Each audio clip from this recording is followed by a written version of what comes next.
Hello guys, അപ്പോൾ ഒന്ന് പണിയില്ലാത്ത ദിവസം കേട്ടോ. അപ്പോൾ ഇങ്ങനെ ഒരു അൽഫാം ഉണ്ടാക്കിയെന്നൊരു ചിന്ത വന്നു. അപ്പോൾ ഞാൻ എന്താക്കി മസാലയൊക്കെ തേച്ച് സെറ്റാക്കിയിട്ട് അവിടെ വെച്ചിട്ടുണ്ട് കേട്ടോ.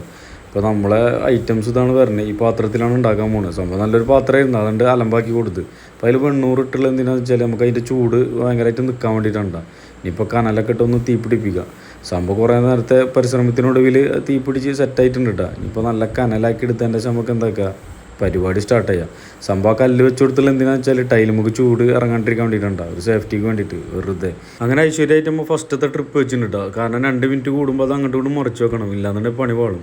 സംഭവൻ്റെ ഒക്കെ നൈസായിട്ട് പണി കിട്ടി. ഞാനത് മറിച്ചിടാൻ വേണ്ടിയിട്ട് നേരം വഴുകി. നോക്കി നോക്കുമ്പോൾ അതിൻ്റെ ഗതി തന്നെ മാറിയിട്ടാ.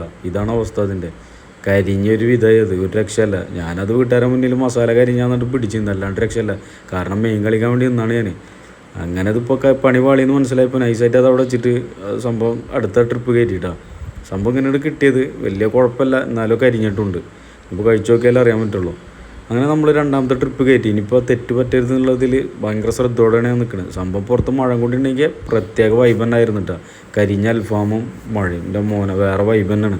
അങ്ങനെ കയ്യിൽ കിട്ടിയ പ്ലേറ്റൊക്കെ വെച്ചിട്ട് ഒന്ന് വീശി കൊടുത്ത് കനലൊക്കെ ഒന്ന് ദൃഢതയോടെ കത്താൻ വേണ്ടിയിട്ട് സഹായിച്ചിട്ടാണ്. അങ്ങനെ അവസാനം എന്താക്കി, ഫസ്റ്റ് പാളിയെങ്കിലും അവസാനത്തിൽ നമുക്ക് അടിപൊളിയായിട്ടാണ്ട് പാളി ഒന്നിനും പറ്റാത്ത രീതിയായിട്ടാണ് സംഭവം ഈ ലെവലിലാണ് കിട്ടിയത്. അങ്ങനെ നമ്മൾ എന്തിപ്പോൾ ചെയ്യുക, വേറെ മാർഗ്ഗമൊന്നുമില്ല. അപ്പോൾ ഇതാണ് അവസ്ഥ. ചപ്പാത്തിയും കറിയും അതും വെച്ച് കഴിച്ച് നോക്കുമ്പോൾ എന്താ അവസ്ഥ എന്ന് വെച്ചാൽ സംഭവം പുറമെ കരിഞ്ഞെങ്കിലും ഉള്ളൊക്കെ നന്നായിട്ട് കുക്കായിട്ട് കിട്ടുക. നല്ല അടിപൊളി ടേസ്റ്റ് തന്നെ ആയിരുന്നു എന്ന് പറഞ്ഞാൽ വിശ്വസിക്കട്ടെ. അപ്പോൾ എന്തായാലും വീഡിയോ ഇത്ര ഉള്ളൂ. ഇഷ്ടപ്പെട്ട് കഴിഞ്ഞാൽ സബ്സ്ക്രൈബും ഫോളോ ചെയ്യാനും മറക്കല്ലേ. അടുത്തതുപോലെ എന്തെങ്കിലുമൊക്കെ വീഡിയോ ആയിട്ട് വരാം.